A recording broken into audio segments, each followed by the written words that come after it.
Hi, I'm Rasul America Shadis in here with another episode of Dark Theory USA. I'm with you guys with reacting to Douglas Murray and David Smith debate on Joe Rogan's podcast show. Um, Before everything, well, of course, you're going to say, well, probably I'm biased because I'm a big fan of David Smith. Maybe that's true, but always in my life I try to be unbiased and neutral, especially when it comes to something like very sensitive and very important as um, such as war, especially in the Middle East. So I don't know, like I feel like the way that if you are fair, I feel like you couldn't come up with any other interpretation of that conversation other than what I having concluded. And the reason is because the only way that you could get any other result than what I'm saying is if you hate David Smith or you love Douglas Murray or one of them, which end up result with the same thing. So what I'm trying to say is before we react to the conversation, it was very important, and I think one of the most important thing that Joe Rogan did. Like, listen, Joe Rogan's podcasts are always fun, always cool, and I happen to, for example, David Smith himself, I got to know him through the Joe Rogan's podcast. I'm so happy I did that, and I think I said that one other time, and I keep seeing it over and over. Like I remember when he was talking about the Yemen and how President Obama allowed Saudi Arabia to bomb Yemen and give them green light to make them happy because they were upset about something. And he was talking about like how the GDP of Yemen was low and there were people were starving, and that was the genocide. It was so bad. Everything happened was tragedy, and that was kind of like a genocide or something. And I was saying like, wait a second, this man, who is this guy? Who does he think he is? Because you are calling out Obama for Yemen. I thought that was like off-putting, like something like nobody can talk about that. That was a crossing red line, but actually he did that, and he didn't back out and just kept going, kept pushing, and just completely in his conversation with Joe Rogan explained. I mean, it's for 3 years ago. I think the second time I guess he was in the show. 2021 something. It was crazy. Like from that time, I started to say, "Wow, who is that guy? He's very brave, and he's telling the truth." I thought nobody is allowed to talk about what was happening in Yemen. So I followed him, and I saw that he's very reasonable guy, and he's very smart. Watch his stand-up comedy. He was very funny. I said, I like this guy. You know what I'm saying? Especially he's libertarian, so he's not taking any side, left or right, to help him. And in fact, I like those people that they have all the opportunity to side with one party or one group, one affiliation that would give them so much money and leverage and promotion, but they don't do that. They don't do that because it's against their belief, their values. And this is basically for the David Smith because he's a Jewish, like, and if he was pro-Israel, definitely he would get so much more attention, so much more promotion. But as a libertarian, he started like he did it all by himself. Of course, probably he had some agents, some people helping, but on the way, like he took their harder route. It was so easier to basically be successful, especially today, since Republicans are in power, to just say good thing about Israel or like those stuff that is happening in the Middle East. Let me tell you something. Like in Iran, was very trending to criticize Islam. I didn't. So I could be cooler guy between my friends, between people. I didn't, because I believed in Islam. Still I do. When I came in America, it was cool to criticize America while you are in America. It was a cool thing, especially in the George Floyd riot. And I didn't. I could play victim as an immigrant to say, oh, I'm facing racism, and go to run into California, and probably as an actor, I could get some good gigs, make good money by just playing victim over there. But because I believe in American values, I didn't. And then for supporting Trump, I lost so many of my friends, both in Iran and in here, especially in college, in university that I was attending to. It was cooler to criticize Trump, especially if you were immigrant and if you were non-white. But because I thought he's standing up with American value, what I believed in, I didn't. And now that Trump is in office and now we are in power, all I have to do just say, yeah, everything that you say, you're pro-Hamas, you're pro-terrorism, like we are the good guy, we have to censor. I could just side with the party that basically I voted. I voted for Trump. But I didn't. So because I believe you have, like, if you don't stick to your value, yeah, sometimes you rearrange your value, you adjust your value. But for example, like you believe in something and later on you understand, like you figure out you did, that was wrong belief, and then you apologize and you correct yourself. There's nothing wrong with that. I'm not saying you have to be a stiff and stick to your value no matter what. If you believe like you did something wrong, you have to apologize and correct that. That's what every good human being should do.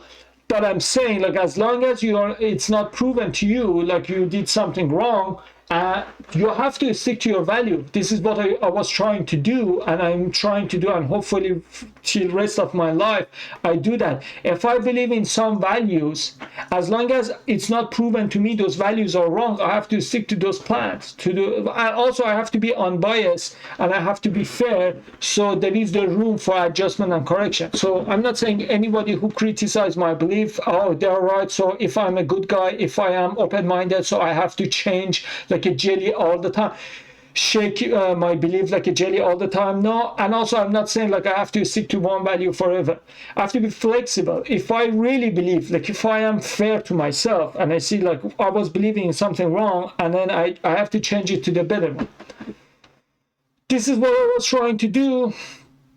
I have been trying to do entire my life, and I think this is what happened. So that's why I really like David Smith, because just like me, he is going through the same journey. He would have the way easier life if he took the different route, but he didn't. He's stuck with his beliefs, the same thing as I did, because I saw that what he's doing is what I'm doing. So actually is I don't know how to say correlated. Like I felt like not sympathy, but I felt like a connection.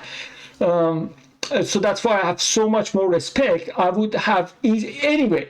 If I'm a fan of the Trump as I am, and I just say, yeah, screw all those pro Palestinians or pro terrorists, it would be easier life for me. Probably I would get some promotion. I would go in front of TV.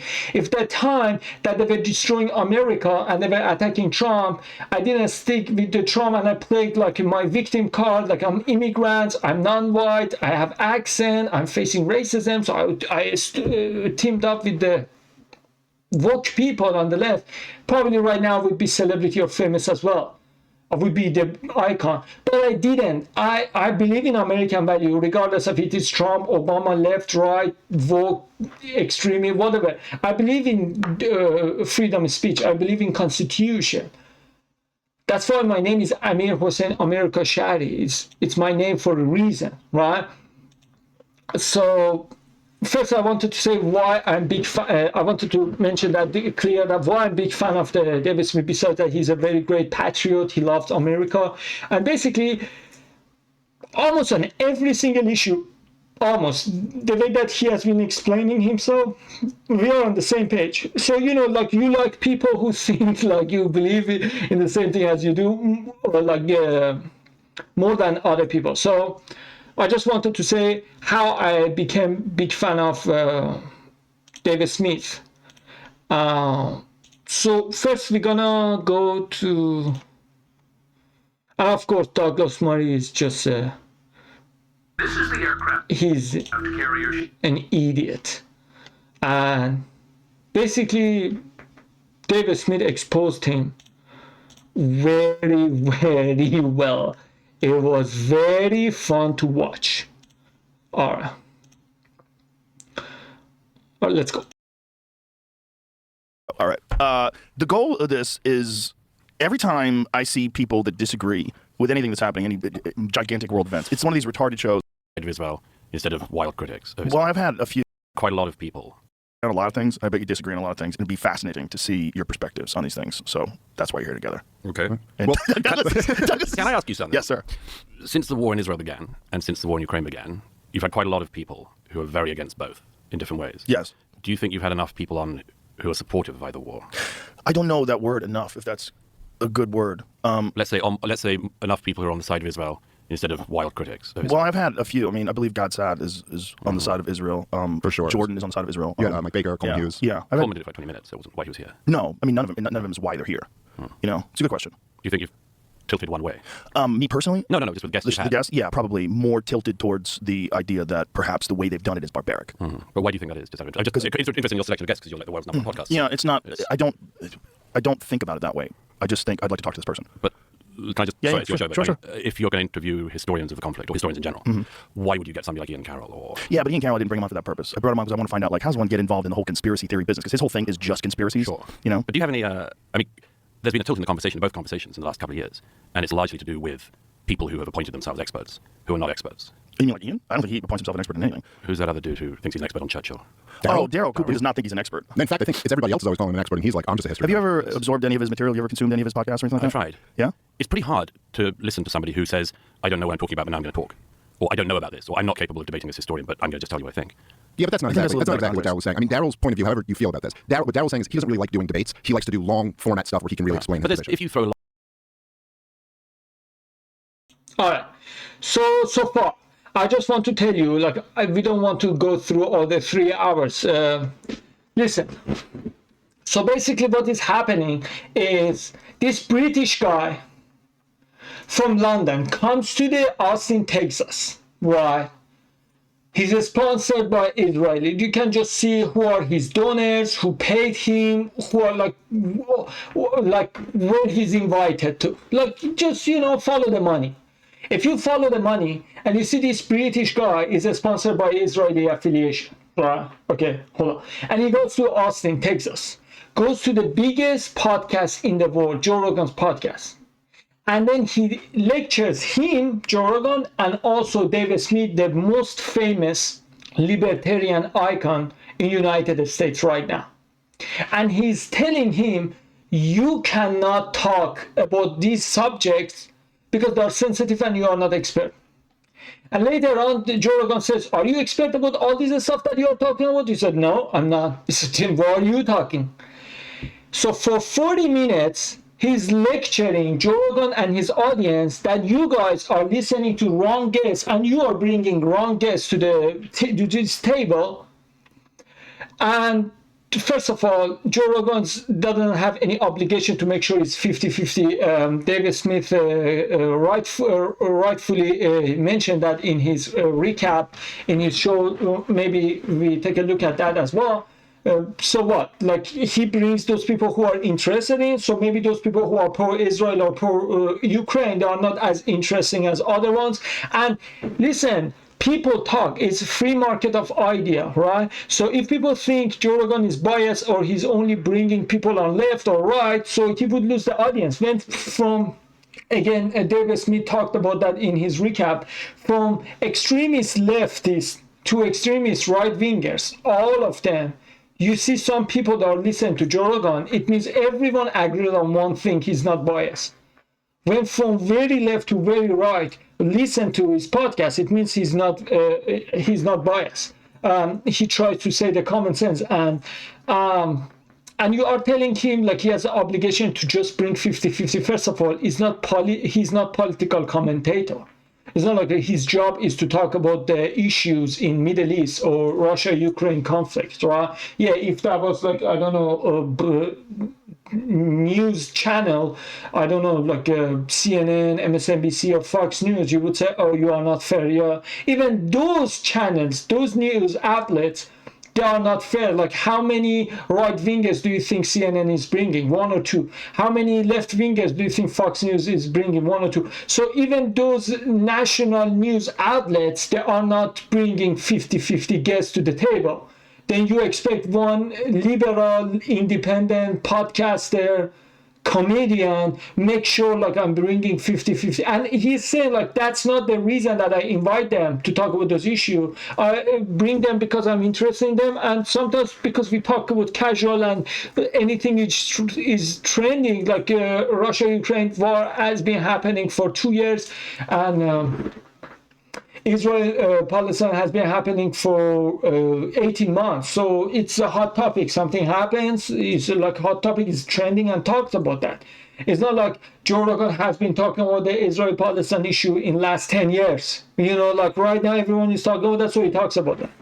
And then he's upset. Why aren't you bringing expert? And by expert he means those people who share the same idea with Douglas Murray, because when Joe Rogan gives him a pushback and says that what you said, I cannot bring these people, I cannot listen to these people because they are not experts, so they cannot have opinion or talk about that, then why were you okay with bringing those guests that I brought that they were not expert either, but they believe in the same thing as you say?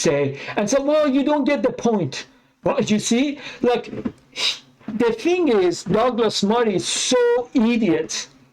And when you get idiot, when you are so ignorant, you think you know too much, that as long as you are living in your echo chamber, so you don't get any pushback or challenge. You know, you always say, oh, you guys are stupid, you never understand. But the moment that you get into the debate and you say, well, I don't have anything. For example, like Douglas Murray, in my opinion, he thought in the first 5 minutes, he's going to have the gotcha moment and it's going to be short clip on the online and say, oh, Douglas Murray own Joe Rogan's, dismantle, like, I don't know, David Smith, school them, or blah, blah, blah. And he thought the conversation would be 5 minutes and they would back out and they would change the subject and say, oh, I won. You know, because right now, unfortunately, instead of we people who are talking about the politics, instead of looking for the truth, we are looking for what can I say to you so I could trim that clip, like that part that I'm talking, so put it online to say, oh, I schooled, you know, like always they put with the capital, like a schooled, own them, dismantle, blah, blah, blah, grill that person, and have it like, oh, I won the debate. But then he got into the swamp that he created, then like in dead water, that he couldn't get out of it. He got to the mud that he created, then he couldn't get out of it because he wanted to make it only 5 minutes. And he would say, oh yeah, you're right, we have never thought about that. Yeah, maybe we have to change. And say, haha, I went in first 5 minutes, I changed entire basically vibe of the Joe Rogan's show and his audience is like, I fixed the world basically. But when Joe Rogan and David Smith started to push back on his narrative and his claim, and he kept repeating himself, it means he was so stupid that he didn't even prepare himself for the pushback. Like, this is how delusional he was. Like, he thought, I'm going to say something and they're going to say, oh my God, we never thought about that. Thank you for enlightening us. Thank you for clarifying that. Oh yes, we never thought through that lens. Oh, we will make sure, like, put it into consideration and we change our strategy from now on. But when he got the pushback, said, wait, I wasn't prepared for that. I thought because the way that condescending, like the way that he looked down at them, like, you guys are too stupid to even argue with me. Like, I'm blessing you with just only my existence in here. I'm just talking and you have to say, sir, yes, sir. I think that that's a right word, condescending. Like, it's like, you guys are below me. This is how he felt. Well, basically probably entire his life, because even if you look at the PPT podcast, when PPT gave him a pushback and said, you keep advertising Israel, Holocaust, genocide. Why didn't Israel recognize the Armenian genocide by, I guess, by Turkey or something? And he said, oh, you know, whenever he gets pushed back, because he's so arrogant that he thinks nobody has a right to even give him pushback. Either, you know, the grandfather, they tell you something, and if you give them pushback, but why grandfather?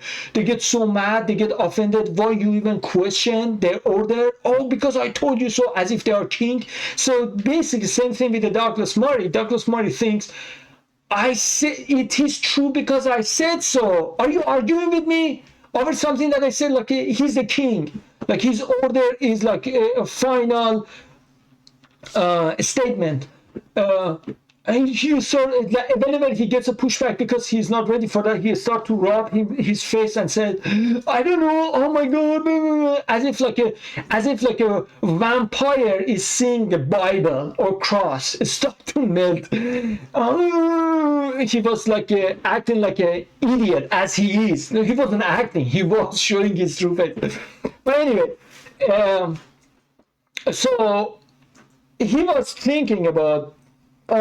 What's it called? He was thinking about. Okay, so you guys are so stupid to understand. So I try to talk like as I'm talking with the children in the kindergarten. He said, "If you are not expert in something, why do you have opinion?" He said, "So I shouldn't have opinion if I'm not expert." No, I never said that. I said, "Then what are you saying?" I say, "It is suspicious." I said, "What is suspicious to talk about that?" Then yeah, exactly. If I see something is trending and it is interesting to me, I'm gonna talk about that. What is wrong with that? Well, I didn't say anything wrong with that. But it's very suspicious. I said, "So what should we do?" He said, "You have to bring expert." What do you mean by expert? Expert. So expert said vaccine works. Expert said mask work. Expert said 6 feet distancing. Expert said COVID came from the bats, the soup, bat soup. All of them they were saying said by experts.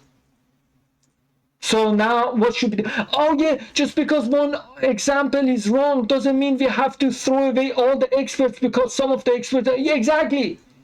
In order to make sure that the experts are not basically abusing the power, we have to always push back and always be skeptical. The only way that we make sure that experts they are not abusing their power and their position is by us non-experts to always be a skeptic and keep them accountable for what they are saying and what they are claiming. If we didn't push back on the COVID, by now it's probably anyone who didn't get the vaccine would get death penalty. The only way that they didn't, because people push back.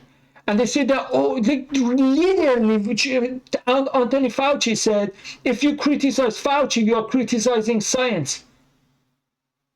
Exactly, in order to make sure it doesn't happen in history, in astrology, in math, in chemistry, in anything, in politics, we have to push back. And it only happens by free exchange of idea. It's free market of idea. I say something, if it is a stupid, people don't listen to it. That's it. And then, so he went for 5 minutes lecturing, but he created a mod that he got stuck himself in it. It was like a loop. He kept repeating himself. And then in the end, they didn't realize that, what are you saying? I'm American. I can have opinion. And I say that. And if you think I'm wrong, just show me why I'm wrong. You remember for the COVID, some people, they say, some scientists, they say, the vaccine doesn't work. And those establishment, those experts, if they think it works, just only debate with me. And nobody did. Then we realize that, oh, maybe something is off. Let's say, for example, right now, why don't we see the pushback for the flat earthers?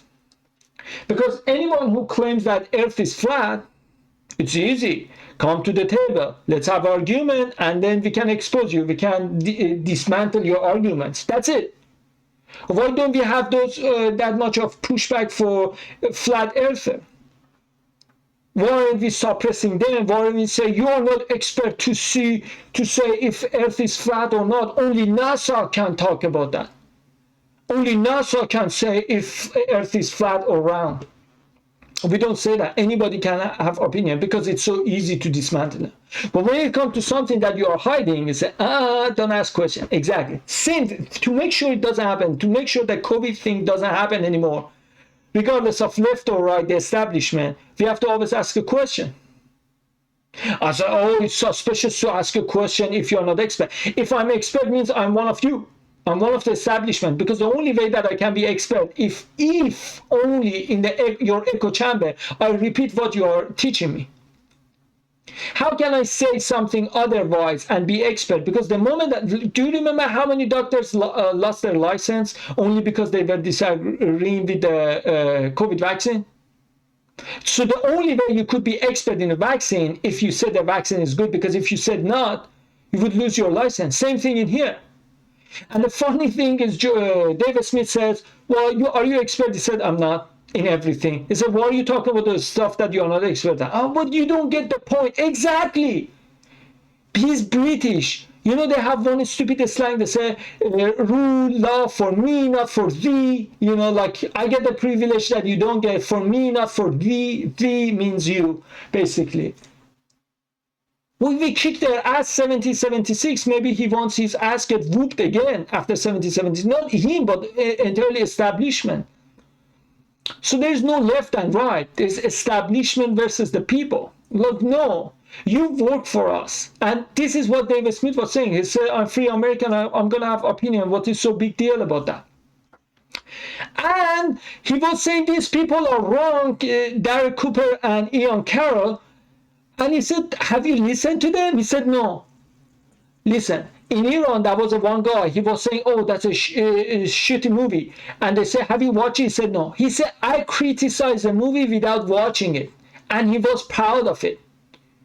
And we were laughing like, what a clown he is. I never thought that in America we would have some. I thought Iran, because it's a third world country, nobody cares. So somebody came with a bold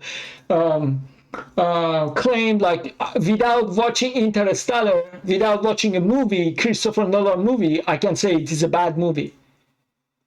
And we all laugh, but right now he's saying the same thing. He said, without believing, without knowing what that guy is saying, I say he's wrong. And Joe Rogan said, watch his podcast and then make your argument. So that's it. A lot of shit out there. There's some point at which I'm just raising questions is not a valid thing. You're not raising questions. You're not asking questions. You're telling people something. Do you think Gail's doing that? I think there's a whole bunch of guys doing that. I think Dave is doing that, very obviously. Dave's a comedian, but he's now mainly talking about Israel. No, I don't know if I'm mainly talking about Israel. That's all I see you on the internet doing. Yeah, but that's Well, that might be what you've seen. It's So I you don't think consuming that's- clips. But that is also your shtick now, isn't it? Well, what do you mean by that's my shtick? Well, you're not a geopolitics guy in general, are you? I don't even know exactly what you're asking. I'm saying you've decided, being a comedian, you've decided now to become somebody.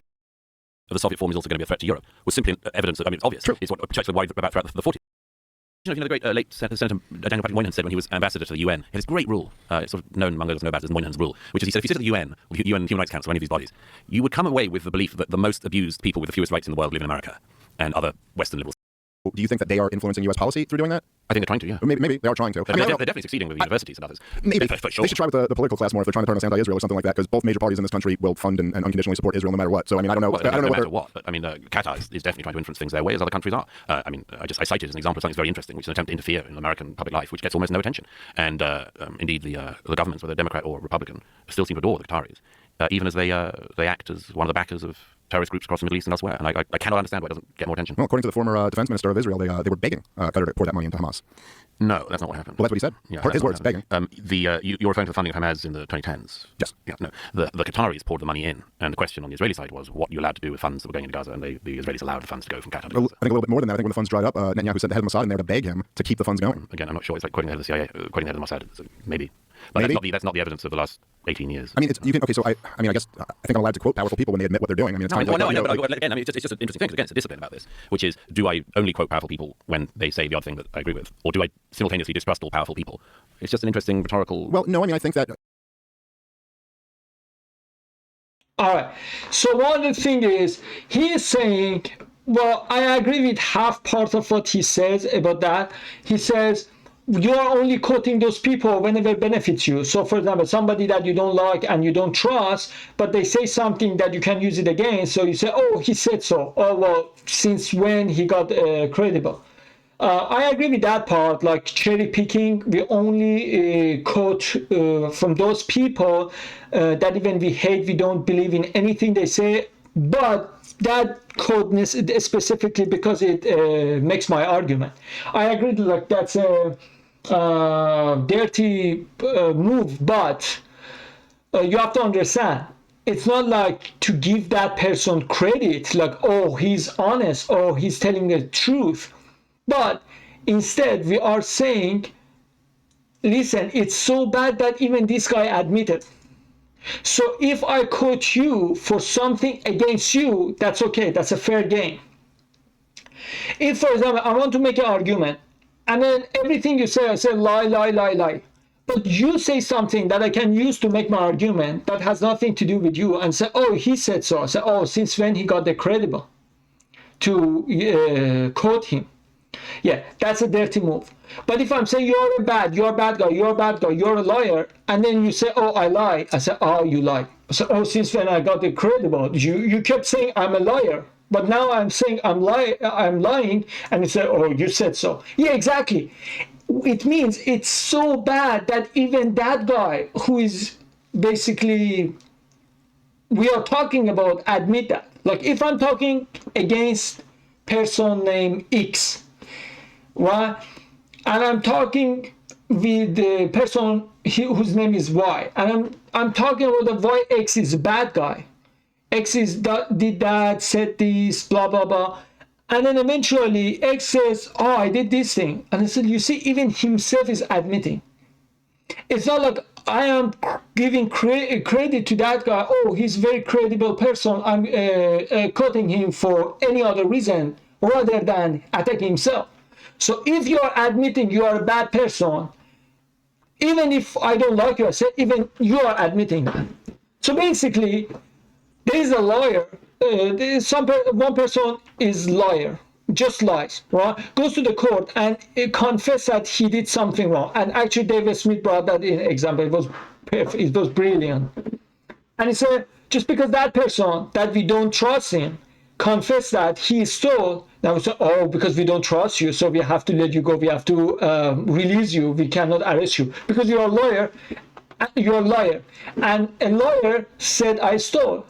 So it means you didn't steal because you're a liar. But no, but that's a confession. Confession with using somebody that we don't like for the source of argument is totally different. And he tried to play smart, but man, I'm very big fan of David Smith. Like the way that he dismantled people. I mean, he said that in even his reaction, he said, it's not like I won, but he lost. He gave me easy win. And that's true. But to be honest, Andrew Cuomo, I think the Cuomo, when he had debate on PPD podcast with David Smith about the COVID vaccine, even though he lost clearly to David Smith, but at least he tried harder than it. The reason is because he knew that he didn't have any card to play with. He didn't have any cards. But Douglas Murray, he had this illusion of having so many cards. Oh, I don't know which card to play with, and it backfired on him. Obviously, like here, like I agree with you. Talking about these teenagers being slaughtered at a music festival on October 7th. It's like, my God, like I have little kids. I can't imagine the nightmare of this happening to somebody's children. But at the same time, we're not having this conversation on October 9th or in November or December of 2023. We're having it in 2025, where the tragedy that's been inflicted on Gaza is orders of magnitudes greater than October 7th. There are just every day people are inundated with images of just dead women and children. This is like one of the most brutal wars, and by several metrics that really, like personally matter to me, like the number of dead kids. Like, that's a pretty good one. It's more children have died than in any recent war. I mean, this is like it does. I do think there's almost like a fundamental framing bias that you get into when people have these debates, and I've had several of them, as you have also. But it seems to me that there's almost an implicit difference in the value that you place on Israeli life versus the value that we place on Palestinians' life. And to even we've gone this far into the conversation and haven't even talked about the fact that Israel has, if you want to argue, I haven't been there, stuff does get through the blockade, okay, fine. This is a captive people, that Israel has dominated since at least 1967. Many of them are there because of the creation of the state of Israel. And from everything I've seen since the 7th of October in the region, and from all of the dead and the survivors and the family members I've seen, so many of them, particularly the people in the south who were attacked on the morning of the 7th, were literally people who dreamed of living in peace with their Palestinian neighbors. They were people like Vivian Silva, whose body wasn't identified for months because there wasn't enough of her charred remains left at democracy will spread through the region. So I don't know. Either take on the arguments or don't. But I don't think your argument's incorrect. Okay, fine. Well, then present a counter argument to it. But to just tell me I'm not allowed to talk about something. I'm not saying you're not allowed to talk about. Okay, fine. You're not an expert, so you shouldn't talk about it. You haven't been there. Yeah, I know. But you keep playing this game where it's like the whole opening to this podcast was like the non-experts talking about this is such a problem. Now you're saying I haven't been there, I can't talk about it. Is there a blockade there that's causing economic devastation? It doesn't mean anything. This is a non-argument. Yes, I'm saying the World Bank did their own analysis of this, and they said that it was 40%. Your own analysis. Hold on. You got to stop interrupting and let him finish the sentence. The World Bank. It shares a lot of similarities, I would think. Wow. Well, as I say, you can't time travel back to the Nazi era. Let's go back to the blockade. To the Middle East and actually visit. Okay, the World Bank said in 1996 for the 1 year of the blockade. Quoting the World Bank, I love it. It doesn't mean anything. This is a non-argument. Yes, I'm saying the World Bank did their own analysis of this, and they said that it was a 40% your own analysis. Hold on. You got to stop interrupting and let him finish the sentence. The World. Imagine even Joe Rogan got offended, because he kept interrupting, because he thinks he's above, oh, Dave, you don't know what you're talking about. So let me correct you. He didn't let even Dave to finish his argument. And he's saying because you haven't been in Middle East, then you cannot have argument. He said, well, you haven't been in Nazi camps in World War II, then you are not allowed to talk about World War II either. He said, oh, because we don't have a time machine to travel back. Exactly. So if it is your point, you can only talk about the stuff that you have seen with your face, then you cannot talk about World War II either. You don't have time machine, too bad. But if you go with the same analogy, if you go with the same strategy, with the same mindset, you have to apply to everything, not only on those specific things that you want. And also he's saying, like, because you haven't been there yet, but Douglas Murray only had been in the other side of the war, in Israel, and then talking with the Israeli soldiers. He hasn't been in Gaza with talking with Palestinian people. You know what I'm saying? So he said, I have been there. Yeah, you have been here from one side. Like, for example, like you say, oh, I have been in a place that Russia, Ukraine, they had a fight. Yeah, but you only talk with Ukrainian soldiers. You didn't talk with Russian soldiers, Russian people. So it doesn't make sense. So he's saying, I can talk about that because only I went to the Israel and talked with the Israeli soldiers. No. You can't talk about it. If you go with that, if you take that route, you have to talk about that only if you talk with IDF and Hamas. You talk with Israeli people and Palestinian people. But you only talk with these people. Of course, they give you their narrative, their story, and so that's a story. So if that's the case, some people, they went to Palestine, they say opposite. So who should we believe? They say they're opposite side. So, man, that's just very crazy. And then every time that he gives a pushback, basically, he just changed the subject. And it's just crazy. One British guy who's sponsored by Israelis come to the America soils, US soils, and go to the Austin, to the biggest podcast in the world, and lecture the host of the podcast and also David Smith, the person who is debating with, and says that in America, because you are not expert, you cannot have opinion. Where is in First Amendment you can talk? He said, no, I'm not saying you don't talk about that, but you are not expert. Then what should I do? Then talk with expert. Exactly. The problem is with expert because they are saying nonsense. Expert said war with Iraq is the right thing to do. Expert says vaccine works. And those lies that we know, like we have the evidence to show that they are lies, they were provided by experts. Experts like Douglas Murray said, he's the expert, can talk about everything. He made a book about like how Ukrainians gonna take the landed from Russia and win the war. 3 years later, we realized that this expert was wrong. So experts can be wrong as well. And he said, well, yeah, sometimes they are wrong, but you cannot discredit everything the experts say. Exactly. But how can I discredit? How can I see if it is right or wrong if I don't challenge it? If you tell me because I'm not expert, I better not talk about that. So always the establishment gonna take what they want, and this is what has been happening for last 20 years for in America. So I think David Smith did a very great job, and I'm so happy the way that it went through, and it just shows like people have awakened. You know, like people woke up to this nonsense. So I believe like establishment on right, they were so happy. They were saying like, oh, you see, like they have woke left liberals, so we have woke right. By woke, I mean like those people who are so zombie to the establishment of their party, and no matter what they do, even if it is against their core belief, what they believe, their belief system, and still they follow that. Take it for the team. You know what I'm saying? Basically, take it for the team. Like even though, like for example, Democrats have been against war for decades, right? But when Russia-Ukraine happened, they immediately changed their hat and started to be pro-war, right? And when we look at the Democrats to see when they want to send a pushback to it, they say, hey guys, like we have been chanting for peace. We cannot right now all of a sudden one day we wake up and be pro-war. We saw that all of them were silent and they were just saying, oh, if the team, if the club. The reason that Kamala Harris lost was exactly that, because it didn't stand up with every value they were cherishing, they were basically they were chanting on. So everything that they were basically ranting, they were every slogan they had, they destroyed it in last 2 years, and that made so many people, they say, oh, so we cannot trust them because even they don't believe in what they. So nobody took liberals and Democrats serious for 2024 because everything that they were claiming happened to be not only be false but the exact opposite. So for that 4 years of Biden administration showed us everything we told you that was a lie. We just use it as a leverage to get more people, to get more followers, to get more voters, right? And it got so bad that even their people turned against them. And that's why they lost. So Republicans, establishment of Republicans, they were kind of happy. They said, oh, nice.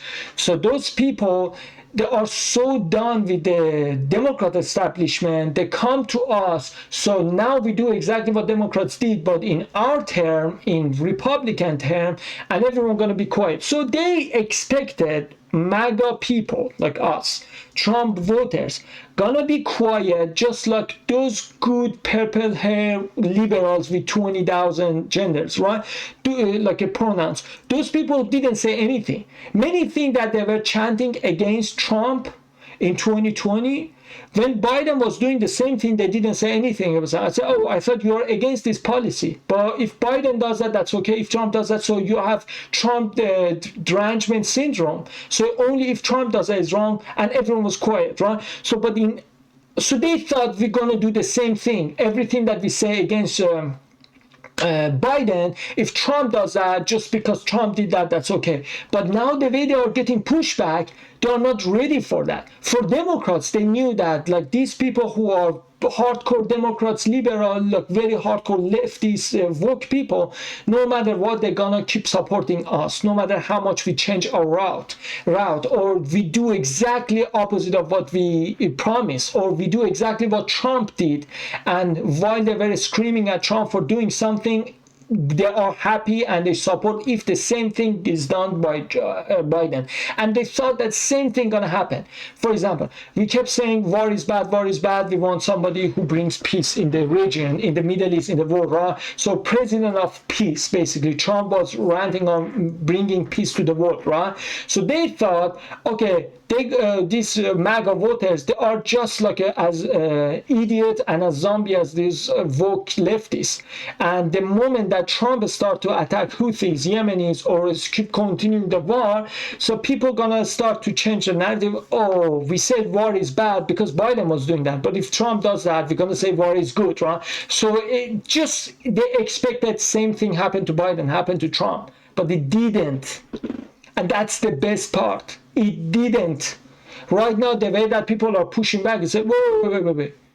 We thought you guys gonna be a good boys and good girls and just take it for the team.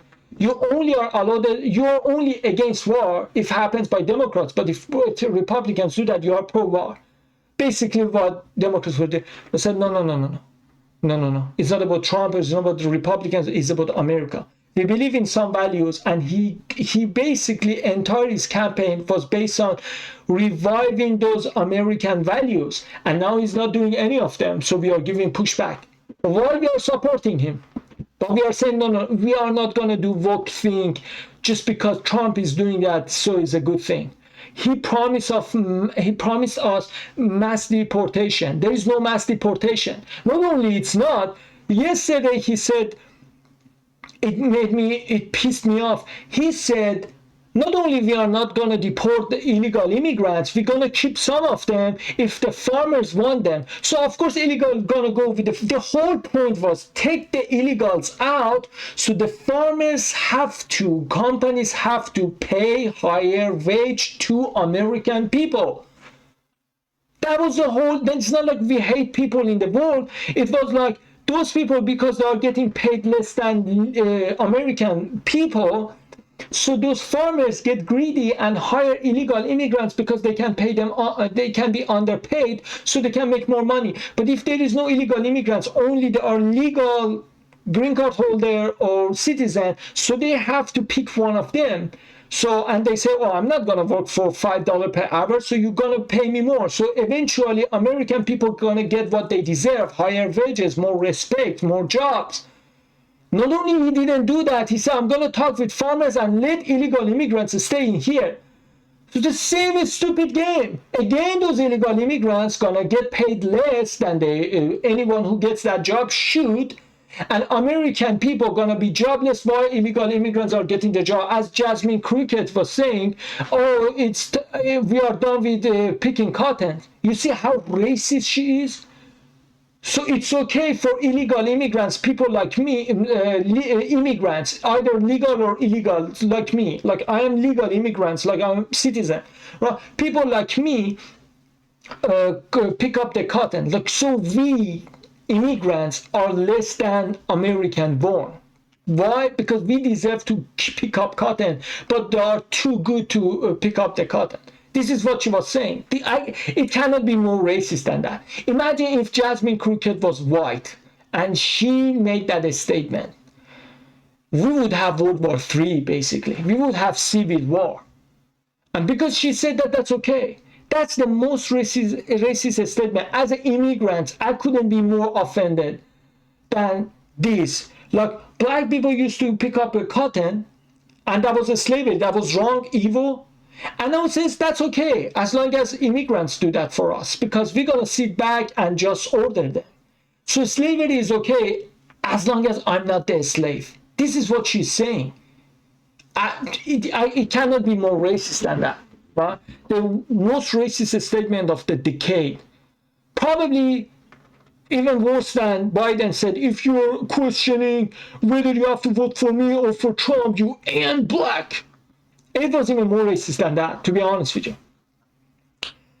Yeah, so no mass deportation, market is crashing, and anti-Semitism law, that's a good one. And so now literally monitoring American people to say, criticize a foreign nation, that's a problem. If it was like you're criticizing America, even though you can argue that it's like fascism or something, at least I can say like respect them, but that's a foreign country. I don't think anybody in Iran would get arrested for criticizing Russia. And that's like, if you lose freedom of speech to a dictatorship country, to a communist country like Iran, you know it's bad. You know, like you are doing something very wrong. So, but at least that's a helpful. Joe Rogan is the most famous podcast in the world. Like he gave the pushback. Douglas Murray is basically establishing a representative establishment of right. You only say what you remember on the left side when they had the power. You say you are not woke enough. Now they are saying you are not right-winger enough. If you are Trump supporter but you don't support what is happening in Gaza, then you are not credential. You don't have credential. You are not eligible to talk. Isn't it exactly the same thing that we were blaming leftist people were doing? And now we're doing. But the way that they are pushing back, and when you see the comments, it shows like how the tide is turning. And as a patriot, as a proud American, nothing can be like, almost like, I don't know what can make me more proud of being American than free American speak up, no matter it's against left establishment or right establishment. It's beautiful. Just look at me. I don't know how many people are going to watch this video. But I'm saying that because as a proud American, I think this is my duty as an immigrant. Even though I have accent, even though like I don't have the best quality, I don't have manager, I don't have agency, I don't have anything. Out of duty, I feel like I love this country, so this is what I can do for country. I was campaigning for the Trump, and as a Muslim, I was trying online to convince independently I was campaigning for Trump. Nobody was paying me, nobody was helping me. Actually, I paid the price. I lost so many of my good friends for supporting Trump because I felt supporting Trump is supporting Americans' value. And guess where we are? Look where we are. But yeah, that was one of the most important debates. They say you cannot underestimate that. Like, listen, it shouldn't be underestimated. And I cannot overestimate that, if I'm going to be correct, that how important it was. Because That was, when that was between right versus left, woke people versus common sense, patriots versus nationalists versus globalists. At that time, we won that battle. So now we have the power, now we have the popularity. Trump won the major popularity. We voted, people spoke up. America spoke up. And now it is between us. Are we going to take the same route that Democrats did, but in different, establishment is bad as long as Democrats are in power? So censorship is bad as long as Democrats are censoring us, liberals are censoring us. But whenever we are in power, it's okay to censor others? For sake of who? A foreign nation? Literally.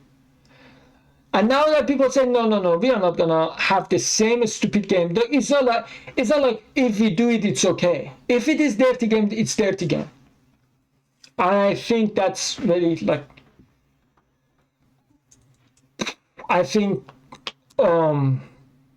encouraging moment in United States that I am witnessing, how we are resetting.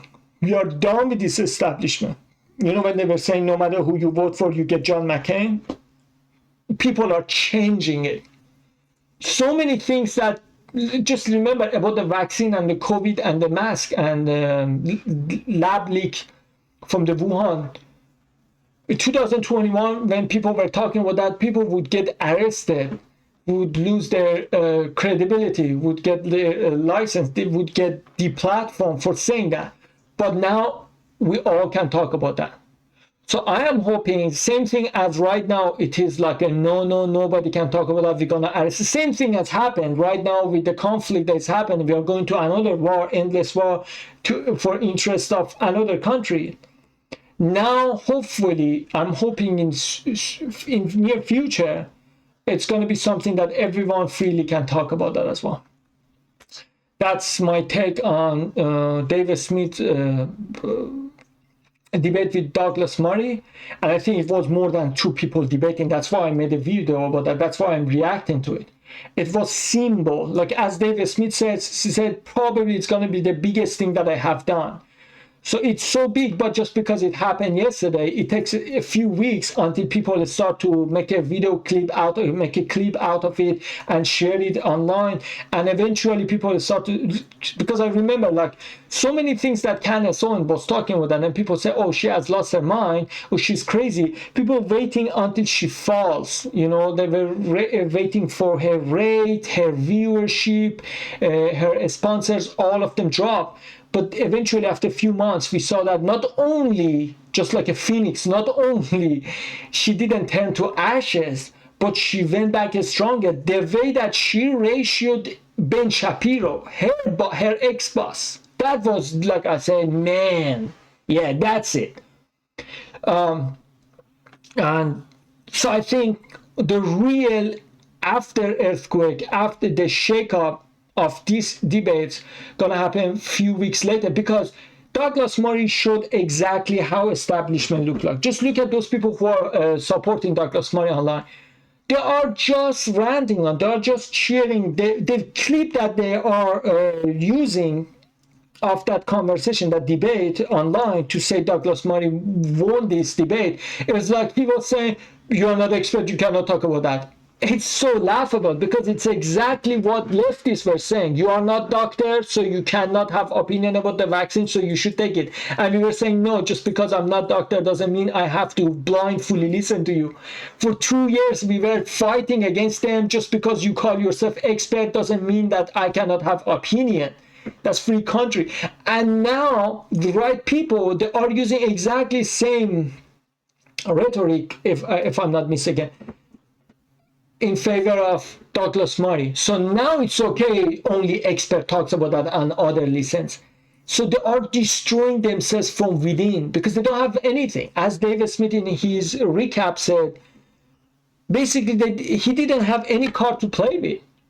And I agree, because he thought he would come and he would say, well, it's so easy. I'm better than them. They're too stupid to understand.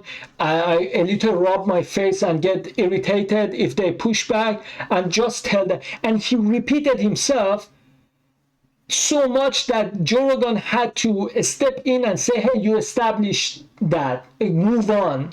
How many times you're repeating yourself? You are not expert, but you're talking about that. And say, okay, what's wrong with that? Because I'm not expert, I cannot talk? Isn't it like what we were saying against the Democrats, that they were saying, you are not doctor, you cannot talk about the COVID? I said, no, I'm not saying that. You can say that, but you're not expert. I said, so what?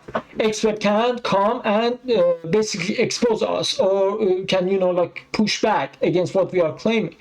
So you have to bring more experts and say, well, my job is not to talk about the COVID or the pandemic. I'm bringing interesting people, and maybe sometimes later within the conversation, we talk about what is trending right now. That's it, like regular conversation. It's not like political conversation or political podcast or podcast about the health or anything. It's about regular podcast. But he kept saying that you can talk, but you cannot talk, because we said so. And then whenever Joe Rogan said so, why don't you say the same pushback against those people who share the same ideology with you, but they are not expert either? Why don't you tell them, hey, you are not expert, so you better shut up and not talk about that? He said, well, this is not my point. He just showed up what the clown he is and what the clown establishment he's representing. And he exposed the elitists.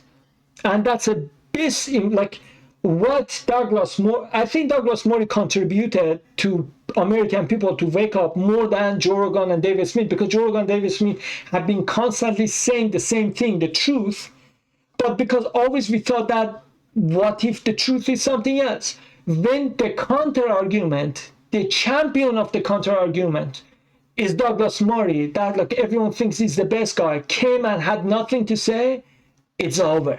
Just like if Anthony Fauci falls, it's over for CDC or FDA. You know what I'm saying? The same thing. If that was somebody else who were talking like Douglas Murray in that debate, people say, but that wasn't Douglas Murray. You cannot get better than Douglas Murray in woke right-wingers. So that was the champion of the woke in the right-wingers. And when he didn't have anything to say, he exposed.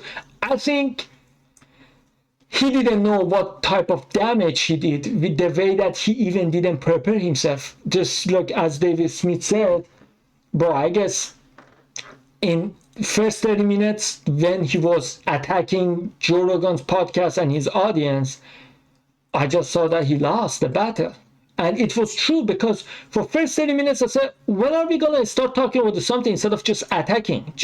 And as David Smith says, okay, represent, okay, bring your argument. Just like, and every time he said something, try to attack David Smith judge and then counter jab. And immediately he folded. He said, well, let's change it. He changed the topic. And it's just, man, I just cannot say how much I'm happy about that podcast happening. And as David Smith says, I mean, in future, near future, we're going to see the result of these podcasts more and more. It's not like people gonna forget. Actually, it's going to be the main topic, because now they are shaking. They're going to come to push harder. And now so many people, David Smith was saying on the comment, he said, many people say, oh, I love Douglas Murray, but man, he was so disappointing in this. Exactly. Because you love Douglas Murray because he never was confronted. But against David Smith, bro, I think you should have done a little more homework or research, or you should have done your homework way better. You should have prepared yourself way better when you are going to Joe Rogan's to debate with David Smith. Like, it was a very bad mistake. But actually, because they were so arrogant, they were saying like, these people are conspiracy theories. They are not even, because he was attacking Darren Cooper without even listening to one of his podcasts. Just shows like how much they are condescending, they are looking down to us. But it was beautiful, and I hope you like that. If you like and comment and subscribe, that would help my channel. I appreciate it. And like always, as above, so below.